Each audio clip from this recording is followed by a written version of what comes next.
தூக்கி ஓர் ஆழமான மூச்சு இழுத்துவிட வேண்டும். பிறகு கைகளை இறக்கிக் கொண்டு கண்களைத் திறக்க வேண்டும். அன்பர்களின் கனிவான கவனத்திற்கு ஒரு நினைவூட்டல். வாழ்க வளமுடன். அருட்தந்தை வேதாத்ரி மகரிஷி அவர்கள் தனிமனிதன் அமைதி பெறுவதற்காக உடல் நலத்திற்கு உடற்பயிற்சி, உயிர் வளம் பெற காயகல்ப பயிற்சி, மனம் அமைதி பெற அகதவம் மற்றும் அகதாய்வு பயிற்சிகளை அளித்துள்ளார்கள். இத்தகைய சிறப்பான மனவளக்கலை எனும் வாழ்க்கை கல்வியை உலக சமுதாய சேவா சங்கம் தை யோகா இணைய வழியே 12 நாட்கள் அடிப்படை பயிற்சியாகவும், அதனைத் தொடர்ந்து 4 மாதங்கள் சான்றிதழ் கல்வியாகவும் நம் இல்லம் தேடி வந்து அளித்து வருகிறது. இந்த சிறப்பான செய்தியினை நமது உறவுகளிடமும் நட்புகளிடமும் பகிர்ந்து அனைவரும் உடல் நலத்துடன் ஆரோக்கியமாக அமைதியாக வாழ நம்மால் ஆன சிறு உதவினை செய்வோம். மகரிஷியின் கனவாம் உலக அமைதிக்கு நம்மால் இயன்ற சிறு தொண்டினை செய்து குருவின் கனவினை நனவாக்குவோம். மேலும் விவரங்களுக்கு குண்டலினி yoga.edu.in இணையதளத்திற்கு செல்லவும். வாழ்க வளமுடன்.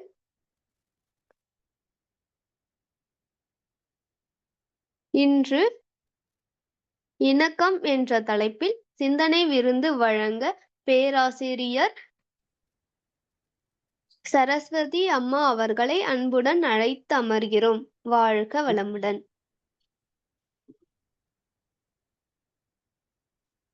வாழ்க வளமுடன் அம்மா. அருள் பேராற்றல் கருணையினால் பேராசிரியர் அருள்நிதி பவித்ரா அம்மா அவர்கள் உடல் நலம், நீலாயுள், நிறை செல்வம், உயர் புகழ், மெய்ஞானம் ஓங்கி வாழ்க வளமுடன், வாழ்க வளமுடன். நன்றி அம்மா. வாழ்க வையகம், வாழ்க வையகம், வாழ்க வளமுடன். குரு வாழ்க, குருவே துணை. சிந்தனையை உடல் நலத்தை சீரமைத்து உய்வித்த குருவின் பொற்பாத கமலங்களை வணங்கி இணைப்பில் இணைந்துள்ள இருபால் மெய்யன்பர்கள் அனைவருக்கும் மாலை வணக்கங்களும் வாழ்க வளமுடன் வாழ்த்துக்களையும் அன்புடன் தெரிவித்துக் கொள்கின்றேன். உன்னுள்ளே தெய்வம் அறிவாக உள்ள உண்மை உற்றுப்பார். அறிவு தெய்வம் இரண்டும் ஒன்றாய் காண்பாய்.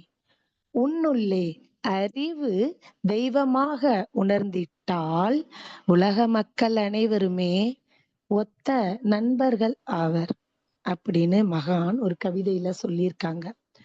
நமக்குள்ள இருக்க அறிவாகவும் இருக்கு, அது தெய்வம் தான், ரெண்டும் ஒன்னாதான்.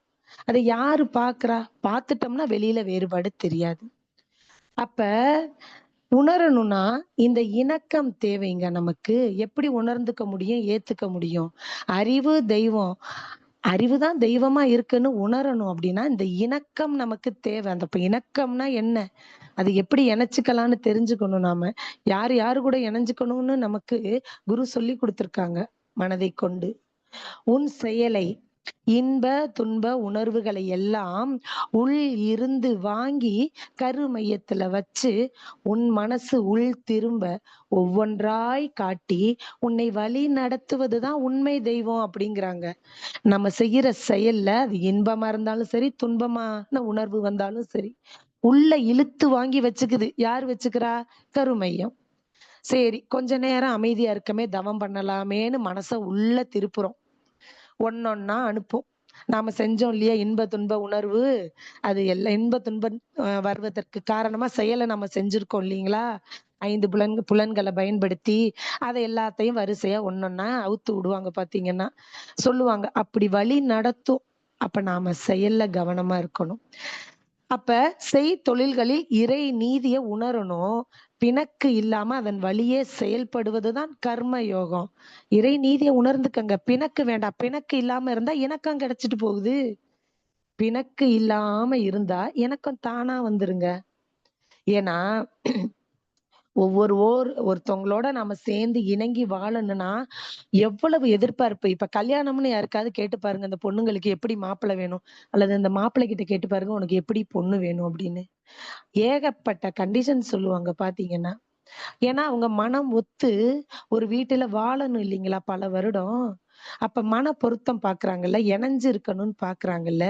நான் நினைக்கிறதே நீனு நினைக்கிறியா? யோசிக்கிறாங்கல்ல. நான் செய்யறதே நீனும் செய்வியா? அந்த மாதிரி மனதால இவங்களுக்கு ஏகப்பட்ட எதிர்பார்ப்பு இருக்கும். சரி. அப்ப இந்த இணக்கம்னா என்ன? இணைப்புனா என்ன? இணக்கம்னா சரியான விகிதத்துலங்க. குறிப்பிட்ட விகிதாச்சாரம். அது ஒரு கரெக்ட்டான சூழல்னு வச்சுக்கலாம். இணஞ்சு இருக்கும் பாத்தீங்கன்னா, இணஞ்சிருச்சு. இணக்கம் அப்டின்னாலே ஒண்ணா கலந்துருச்சு, சேர்ந்திருக்கு. அவ்வளவுதான் இணக்கம். பொருத்தியாச்சு. 2ம் ஒண்ணா சேர்ந்துருச்சு அப்டின்றது தான் அர்த்தம். ஒரு டம்ளர்ல தண்ணி இருக்கு. 1 ஸ்பூன் சர்க்கரைய உள்ள போடுறோம். கரைஞ்சு கலந்து இணக்கமா இருக்கு. வெளியில பார்த்தா தெரியல. நமக்கு தண்ணி மட்டும் தான் தெரியுது. தண்ணியும் சர்க்கரையும் ஒண்ணா இருக்க மாரி இருக்குது. உள்ள 2க்கும் அவ்வளோ ஒரு வேறுபாடு தெரியல பார்த்தா. சரிங்களா? பார்வைக்கு தெரியல. ஆனா வாயில தொட்டு பார்த்தா அந்த வேறுபாடு தெரியும் சுவையில. அது வேறுபாடு இருக்கட்டும். இப்ப சும்மா எக்ஸாம்பிளுக்கு இணக்கமா இருக்கணும். அப்ப இணைப்புன்னா சேர்ப்பது.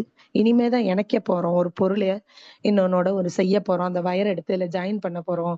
வேற ஏதாவது வேலை இருந்தா இணைப்பு குடுக்கணும். ஒரு ஃபேனுக்கு இணைப்பு குடுக்குறதோ ஏதோ ஒண்ணு வச்சுக்கலாம் பார்த்தீங்கன்னா. ஆனா இப்ப ஒரு குடும்பத்துல ஒரு ஜாயிண்ட் ஃபேமிலியா இருக்கணும் அப்டின்னா, எவ்வளவு விட்டு குடுக்கணும் தெரியுங்களா? விட்டு குடுத்தா தான் இணஞ்சே இருக்கலாம் ஒரு வீட்டுக்குள்ள. இல்லன்னா இருக்க முடியாது. அதுக்கு தான் இந்த யோகாவெல்லாம் நம்ம படிச்சுக்கணும்னு சொல்றாங்க. இந்த அஷ்டாங்க யோகத்துல நெறைய சொல்லியிருக்காங்க நமக்கு. இயமம், நியமம், இயமம், நியமம்லாம் ஒழுக்க பழக்கவழக்கங்கள். எப்படி இருக்கிறது? காலையில எந்திரிச்சு பாசிட்டிவா எப்படி பேசலாம்? தூய்மையா எப்படி வச்சுக்கலாம்? மனச எப்படி தூய்மையா வச்சுக்கலாம்? ஆடைகள எப்படி தூய்மையா வச்சுக்கலாம்? இடத்த எப்படி தூய்மையா வச்சுக்கலாம்? எல்லாம் இயம, நியமத்திலே வந்துரும். ஆசனம் அது ஒரு போஸ்சர் இருப்பு. அடுத்தது பார்த்தீங்கன்னா, பிராணாயாமா மூச்சு பயிற்சி பண்ணுங்க ஒரு இடத்துல உட்காந்து. மூச்சு பயிற்சி காத்த இழுத்து, இழுத்து உயிர் காத்த சுவாசிச்சு, சுவாசிச்சு நீண்டு இழுத்து விடுறோம். அப்புறம் கண்ண மூடி பிரத்யாகாரா. வெளியில போன மனச உள்ள திரும்பி கவனிக்க வைக்குது. கண்ண மூடி உள்ள திரும்புது. அப்பதான் மனசே உள்ள போகும். இல்லன்னா வெளியிலயே பார்த்துக்கிட்டு இருக்கும். பிரத்யாகாரா. என்னத்த நம்ம கவனிக்கிறோமோ, அதையே கொஞ்சம் கூர்ந்து கவனிக்கணும். மூச்சு காத்த கவனிச்சா, மூச்சு காத்த மட்டுமே கவனிக்கலாம். அல்லது 2 புருவ மத்தியில இருக்கிற அக்னா சக்கரத்த பார்க்கணும்னா, அத அப்படியே கவனிச்சுட்டே இருக்கலாம். எதையோ ஒண்ணு அப்படியே கூர்ந்து கவனிச்சுட்டே இருப்பது தாரணம். ஒன்னையே கவனிச்சுட்டே இருக்கணும். யம, நியம, ஆசனா, பிராணாயாமம், பிரத்யாகாரா, தாரணா. ஒன்னையே பார்த்துட்டு இருக்கோம். தவம். நெறையா நேரம் அதையே பார்த்துட்டு இருக்கோம். மறந்துட்டோம் உள்ள. அப்படியே மனம் ஒடுங்கி நிக்குது. அது தவம். இந்த தவம் நாம செய்யல. அதுவா நிகழணும். நாம அந்த பிரிப்பரேஷன்ல போய் வெயிட் பண்ணிக்கிட்டு இருக்கோம். அங்க தவம் நிகழணும். அதுவா நடக்கும். அப்படி நடந்ததுன்னா, சமாதி நிலை கட்டிக்கும். சமம் பிளஸ் ஆதி. ஆதிக்கு இணையாக மனதை உயர்த்திக் கொள்ளக்கூடிய நிகழ்வு. ஆதியும் மனமும் வேறு வேறல்ல. 2ம் ஒன்றாக இணைந்து இருக்கக்கூடிய, பிரிக்க முடியாதபடிக்கு ஒன்றோடு ஒன்றா கலந்து இருக்க கொள்ளக்கூடிய ஒரு நிகழ்வு தானாக இயல்பாக நடக்க வேண்டும். இததான் நமக்கு குரு சொல்லிக் குடுத்திருக்கிறாங்க எல்லாத்தையும். அப்ப எப்படி? அவங்க சொல்றாங்க, ஒரு தனி மனிதன், சமுதாயம், இயற்கை. இது 3ஓட இணைப்புல தானங்க வாழ்க்கை இருக்கு. தனி மனிதன்னா என்ன? உடம்பு நல்லா இருக்கணும், உயிர் நல்லா இருக்கணும், மனசு. இதெல்லாம் சேர்ந்தது தான் தனி மனிதன். சமுதாயம்னு பார்த்தா, குடும்ப ஃபேமிலியில இருக்க உறுப்பினர்கள நம்ம எடுத்துக்கலாம். அவங்களுக்கும் நமக்கும் நல்ல உறவு இருக்கணும். இயற்கைன்னா என்ன? பிரபஞ்சத்த பத்தி, அது எப்படி அழகா வேல பாக்குது, எப்படி எல்லாரையும் முடிச்சு வைக்குது, அப்படிங்கிறத பத்தி நம்ம தெரிஞ்சுக்கிறோம். இதெல்லாம் தெரிஞ்சுக்கிட்டாலும், நம்ம தனி மனுஷனோட உயிர் வளம், மன வளம், உடம்பு நலம் எந்த அளவுக்கு காப்பாத்தி வச்சுக்கிறோமோங்க, அந்த அளவுக்கு ஒரு குடும்பத்தோட அல்லது சமுதாயத்தோட நலமும், வளமும் இருக்குங்கிறாங்க மகான். நாம நல்லா இல்லன்னா, குடும்பமும் நல்லா இருக்காது, சமுதாயமும் நல்லா இருக்காது. அப்ப வாழ்க்கை வெற்றியா அமையணும் அப்படின்னா, நம்ம இயற்கைய உணர்ந்து மதிச்சு வாழணும். துன்பம் இல்லாத இன்பமா வாழணும். அதுக்கோட நோக்கம் என்னான்னு நம்ம விளங்கிக்கணும். ஒரு வெள்ளம் வந்துருச்சு. தண்ணி பெருக்கெடுத்து வந்துருச்சு நாட்டுல. படகு ஒண்ணு இருந்துச்சுன்னா மேல ஏறி நம்ம எப்படி தப்பிச்சு பாதுகாப்பா இருப்போம். அதுதான் இந்த ஆன்மீகம். இல்லன்னா அந்த இதுல அகப்பட்ட ஒரு சின்ன துரும்பு எப்படி இருக்கும்? தத்தி பித்தி சின்னாபின்னமாயி அப்படியே இருக்கிற இடம் தெரியாம கரைஞ்சு போயிரும். அந்த மாதிரி ஆயிடும் வாழ்க்கை. ஆன்மீகம் தெரிஞ்சுக்கிறது நல்லா வாழ்வதற்கு. அது ரொம்ப முக்கியம் இல்லைங்களா? அப்ப இந்த மனித பிறவியோட நோக்கம் வந்து அறிவில முழுமை அடையணும்னு சொல்லியிருக்காங்க குரு. அந்த நோக்கத்துல தான் எல்லா உயிர்களும் பூமியில பிறந்து வாழ்ந்துட்டு இருக்கு. ஒரே இடத்த நோக்கி தான் போயிட்டு இருக்கோம் பாத்தீங்கன்னா எல்லாருமே. அப்ப பிரபஞ்சம், இயற்கை மிக பெருசு. அதுல ஒரு சின்ன பகுதி, இத்துணூண்டு டஸ்ட்ட விட சின்னதுதான் மனிதன். இவன் என்ன பண்றான்? அவ்ளோ பெரிய பிரபஞ்சத்த நோக்கி அறிவில உயர்ந்துகிட்டே இருக்கிறான். அந்த இறைவன உணரணும். அப்பதான் அந்த இறைவனோடு அவன் எப்படி இணக்கம் வச்சுக்கணும்னு இணைப்பு தேடி அலையுறான்.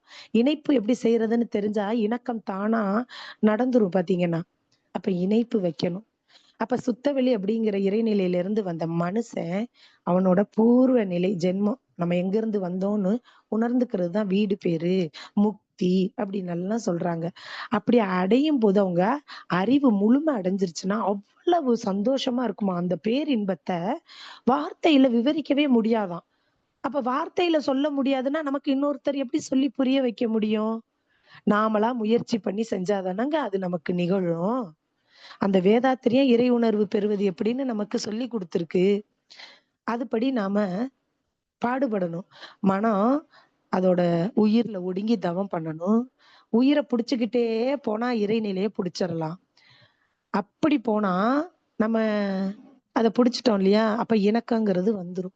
இதுக்கு அகத்தவம், அகத்தாய்வு எல்லாமே நமக்கு தெரிஞ்சதுன்னா, உண்மையான விஷயத்த நம்ம தெரிஞ்சுக்கலாம்.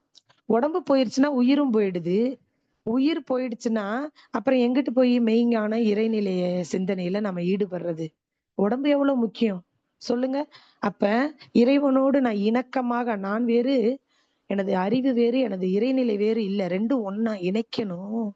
இணக்கமா நான் வாழணும் பூமியில வாழும்போது அப்படின்னா, உடம்பு எவ்வளவு முக்கியம்? அதனால தானே எல்லாம் சொல்றாங்க. "உடம்பினை முன்னம் இழுக்கென்று இருந்தேன்.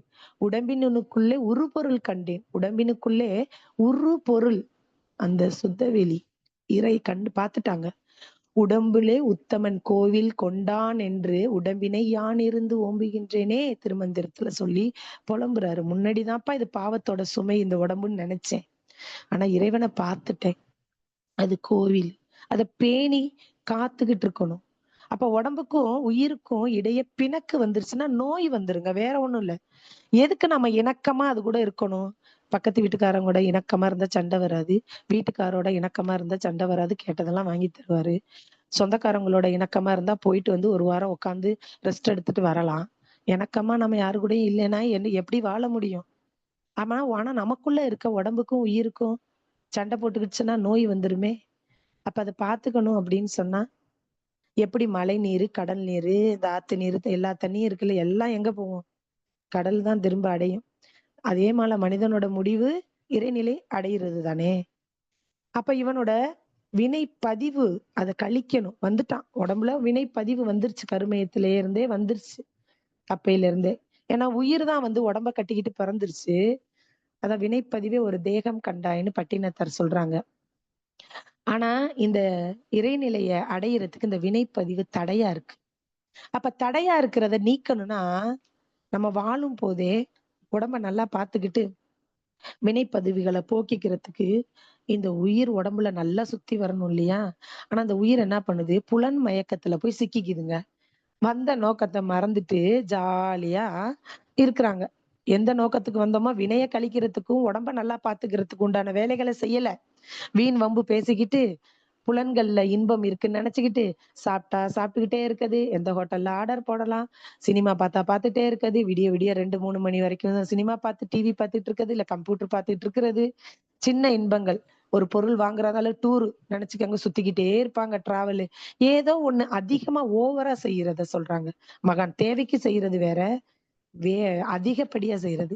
அப்ப அந்த தான், சமுதாயம், இயற்கை இதனோடலாம் நம்ம இணைஞ்சு வாழணும். எல்லாத்துக்கும் உடம்பு தேவை. வினைய கழிக்கவும் உடம்பு நமக்கு தேவை. ஏன்னா, அந்த உடம்பு தான் கோயிலு. "ஊனுக்குள் நீ நின்று உலாவினதை காணாமல் நான் என்றிருந்து நலனழிந்தேன் பூரணமே" அப்படின்னு சொல்றாரு.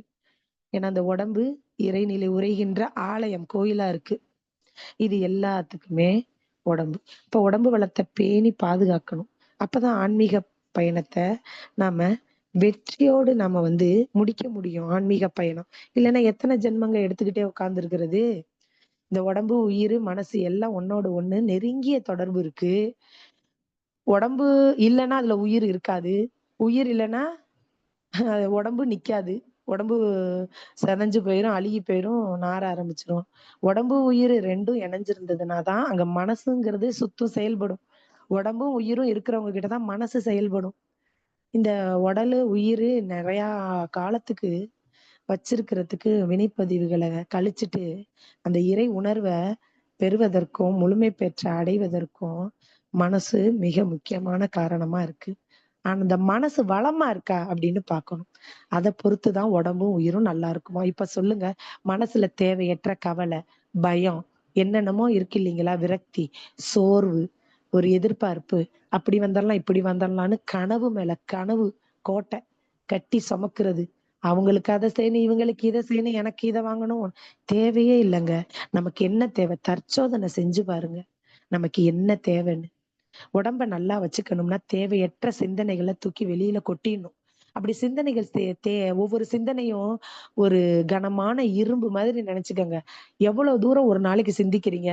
ஒரு நாளைக்கு ஒரு 50,000 சிந்தனை சிந்திக்கிறீங்களா? 50,000 கிலோ இரும்பு சேர்ந்துருதுன்னு வச்சுக்கோங்க. தூக்கிட்டு நம்மளால ஓட முடியுமா? நடக்க முடியுமா? வேலை செய்ய முடியுமா? எதுக்கு இது? எல்லாத்தையும் கொட்டிட்டு, எது தேவையோ அத மட்டும் மனசுல வச்சுக்கலாமே! உடம்பு நல்லா இருக்கும்ல. அப்ப அந்த உடம்புக்குள்ள சுத்தி வர உயிரு, அந்த அழகா சுத்தி ஓடும். அப்ப ஒரு இணக்கம் தேவை.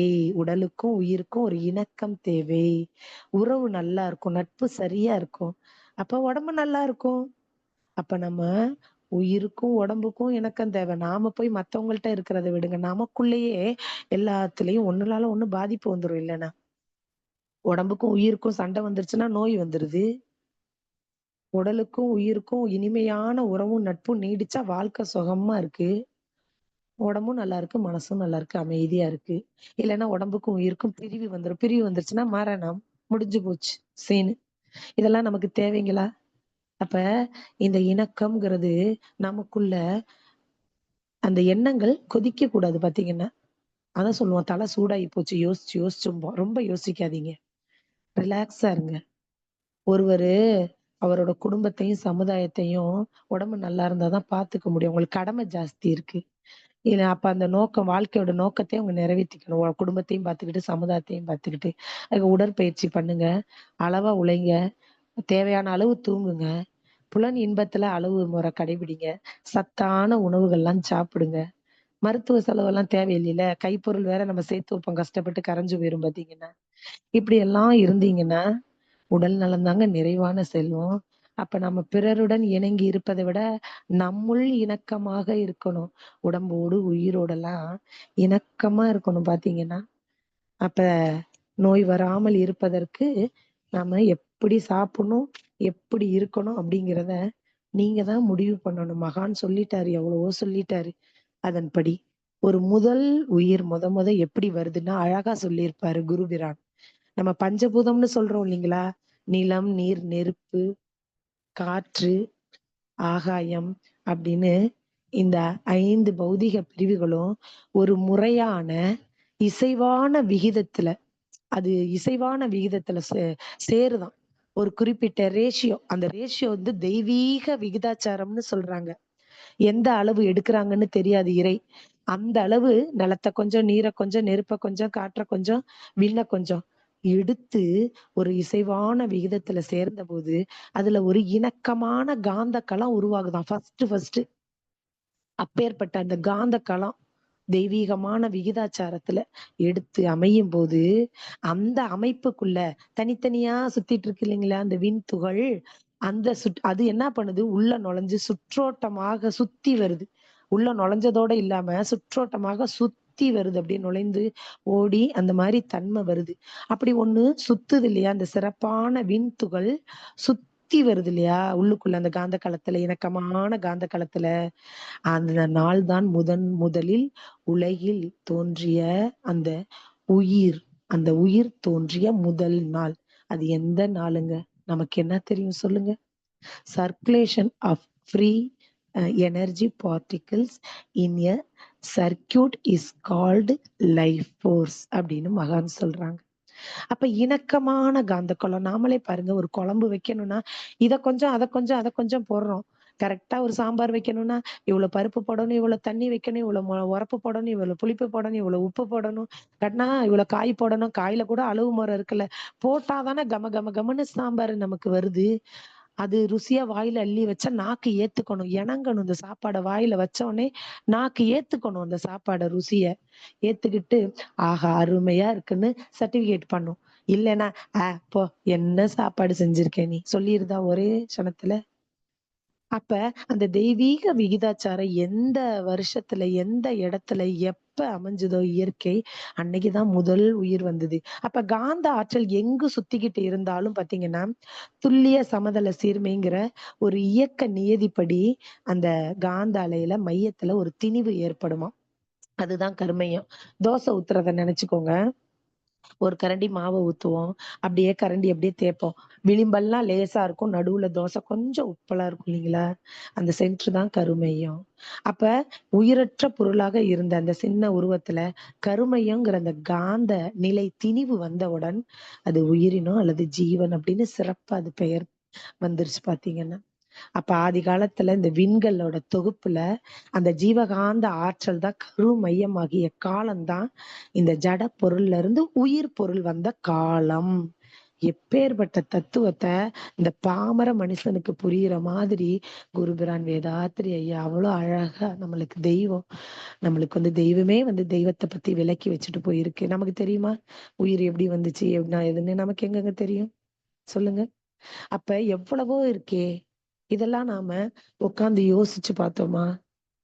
இப்ப ஒரு மாட்டு வண்டி இருக்கு. வண்டி தனி, மாடு தனி. 2யும் இணைக்கணும்னா, மாட்டு வண்டியில இருந்து முகத்தடி, முகப்பு ஒண்ணு வரும் இல்லைங்களா? முகப்பு அந்த 2 மாட்டுக்கும் கழுத்துல வப்போம். அப்ப 2 மாட்டையும் அந்த முகத்தடிய வச்சு இணைக்கிறோம். அப்ப மாட்டையும், வண்டியும் இணைப்பது முகத்தடி. அந்த முகத்தடி தான் யோகம். இது யுஜ்ஜுங்கிற வார்த்தையிலிருந்து வந்தது அப்படின்னு குரு சொல்றாங்க. அந்த இணைக்குது மாட்டையும் வண்டியும். இணைப்பது யோகம். அப்ப யோகம் என்றால் ஒன்றோடு ஒன்று இணைதல், சேர்தல், கலத்தல், ஒன்றாதல், அதுவே ஆதல். நெறைய பேர்ல சொல்றாங்க. அப்ப அந்த மாட்டு வண்டி, மாடு 2 இணைச்சா மாட்டு வண்டிக்குள்ள என்ன இருக்கும்? பொருள் இருக்கும். அத கொண்டு போய் சேர்க்கிற இடம் சேர்க்கலாம். மாட்ட பயன்படுத்தி சேர்க்கிறோம். அதே மாரி நாம மனச பயன்படுத்தி நம்ம உடம்புங்கிற மாட்டு வண்டியில இருக்கக்கூடிய அந்த ஆன்மா, அத கொண்டு போய் இறையோடு சேரணும். அப்ப உயிரோடு இருக்கையில எப்படி சேர்க்கிறது? மனச பயன்படுத்துறோம். அந்த மாடு தான் மனசு. அது போற பக்கம் முடியுமா? முடியாது. அப்ப என்ன பண்ணணும்? அறிவு. அறிவு. அறிவு சொல்றத கேட்கணும். மாடு ஓட்டிட்டு போறாருல்ல ஒரு மாட்டு வண்டிக்காரரு. அவரு அடிப்பாரு தெரியுமா மாட? அடிக்கும்போது அந்த மாடு கரெக்ட்டா போகும். அது மாரி நாம அறிவை கொண்டு அந்த மனச அடக்கணும், புலன்கள அடக்கணும். "ஏய் விடுப்பா, இது நீ செய்றது தப்பு." நமக்குள்ளயே நாம யோசிக்கணும். யோசிச்சு அறிவின் கண்ட்ரோல்ல புலன்கள கொண்டு வந்துரணும். அப்படி மனத கொண்டு போய் உயிர் மேல மனசு வச்சு தவம் பண்ணணும் கொஞ்ச நேரம். அப்படியே அந்த சொன்னோம்ல இயமம், நியமம், ஆசன, பிராணாயாமம், பிரத்யாகாரா, தாரணா, தவம் அப்படியெல்லாம் பண்ணிக்கிட்டே இருக்கும்போது தவம் நிகழ்ந்துருச்சுன்னா சமாதி கிடைச்சிரும். அப்ப சமம் பிளஸ் ஆதி. ஆதிக்கு சமமா மனசு நிலை உயர்ந்துரும். அவ்வளவுதான். எல்லா விஷயத்துக்கும் தீர்வு இருக்குங்க. தெரிஞ்சுக்கிறோம். தெரிஞ்சுக்கிட்டு இந்த பூமியில வாழும் போதே நிறைவா, அழகா வாழலாம். ஒவ்வொரு நிமிஷமும் மகிழ்ச்சியா வேற வாழலாம். பார்க்கிறதெல்லாம் ஆனந்தமா வேற இருக்கும். அப்ப என்ன செய்யணும்? உடம்புல ரத்த ஓட்டம், வெப்ப ஓட்டம், காற்றோட்டம் இருக்கா? 3 ஓட்டம் வேகமா ஓடுதா? பிரஷர் தான் கஷ்டம். 3 ஓட்டமும் ஸ்லோவா ஓடுதா? அதுவும் நோய் தான். அப்ப இந்த ரத்த ஓட்டம், வெப்ப ஓட்டம், காற்றோட்டம், உயிரோட்டம், ஜீவகாந்த ஓட்டம்னு ஓட்டங்கள் இருக்கு இல்லையா உடம்புல? இது ஏதாவது ஒரு ஓட்டம் தடைபட்டாலுமே மத்த ஓட்டங்கள பாதிக்கும். அதனால நம்ம உடம்புக்குள்ள எல்லாமே சரி விகிதத்துல, ஒரு விகிதாச்சாரத்துல, ஒரு ரேஷியோல கரெக்ட்டா இருக்கணும் பாத்தீங்கன்னா. அந்த இணைப்புல உடம்புல கரெக்ட்டா எல்லா இணைப்பும் கரெக்ட்டா இருந்துச்சுன்னா தான் அந்த உடம்பு அற்புதமா இயங்கும். அதைக் கொண்டு இறையை நாம் உணர முடியும். உணர்ந்தால் பேரின்ப வாழ்வ பூமியில இருந்து கொண்டே இறைவனோடு இணைந்த வாழ்வ வாழ்ந்தோம் என்றால், நமக்கு வினைகள் இல்லை, மீண்டும் பிறவி இல்லை, ஆனந்தத்திற்கும் பஞ்சம் இல்லை. நாம் மனம் சொல்ல வேண்டிய அத எடுத்து சொல்ல முடியாதுங்க. அதுக்கான பயிற்சி, பயிற்சி, முயற்சி, முயற்சின்னு நம்ம ஓடிக்கொண்டே இருக்க வேண்டும். அது அவன் அருளாலே நம் அனைவருக்கும் கண்டிப்பாக கிட்டும். நெறைய பேருக்கு கிட்டி இருக்கிறது. அந்த பாக்கியம் நம் எல்லோருக்கும் கிடைக்க இறைவனை வேண்டி, நல்லதொரு அருமையான தலைப்பை கொடுத்து, என்னை கொஞ்சம் சற்று நேரம் உள்புறமாக திருப்பிய வாய்ப்பளித்த அன்பு உள்ளங்களுக்கு நன்றி கூறி, சிந்தனையை நிறைவு செய்து கொள்கின்றேன். நன்றி. வாழ்க வளமுடன். வாழ்க வளமுடன் அம்மா. மிகவும் அருமையான சிந்தனை. நெறைய பல உதாரணங்கள் சொல்லியிருக்கீங்க. வாழ்க வளமுடன். இணக்கம் என்ற